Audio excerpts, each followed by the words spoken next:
امریکی صدر Donald Trump اور اسرائیلی وزیر اعظم بنیامین نیتن یاہو کی وائٹ ہاؤس میں مشترکہ پریس کانفرنس کے دوران امریکی صدر نے معاہدے پر دستخط کیے۔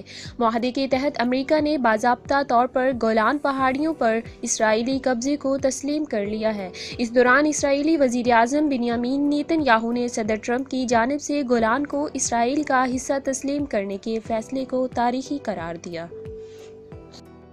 اسرائیلی وزیر اعظم کا کہنا تھا کہ گولان سے متعلق امریکی فیصلہ ایسے وقت میں آیا جب ایران شام میں فوجی اڈے قائم کرنے کی کوششوں میں مصروف ہے۔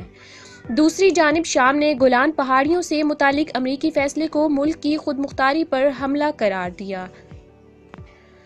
روسی وزیر خارجہ نے گولان سے متعلق معاہدے کو بین الاقوامی قوانین کی کھلی خلاف ورزی قرار دیتے ہوئے کہا ہے کہ امریکی فیصلے سے مشرق وسطی میں کشیدگی کی نئی لہر شروع ہو جائے گی۔ یاد رہے کہ گولان کی پہاڑیاں شام اور اسرائیل کے درمیان متنازع علاقہ ہے جہاں اسرائیل نے 1967 کی 6 روزہ جنگ کے دوران قبضہ کیا تھا۔ گولان کی پہاڑیوں کو پانی کا ایک اہم ذریعہ مانا جاتا ہے اور انہی پہاڑوں کے چشموں سے بہنے والے پانی سے اسرائیل کی کل آبادی کا 40% حصہ مستفید ہوتا ہے۔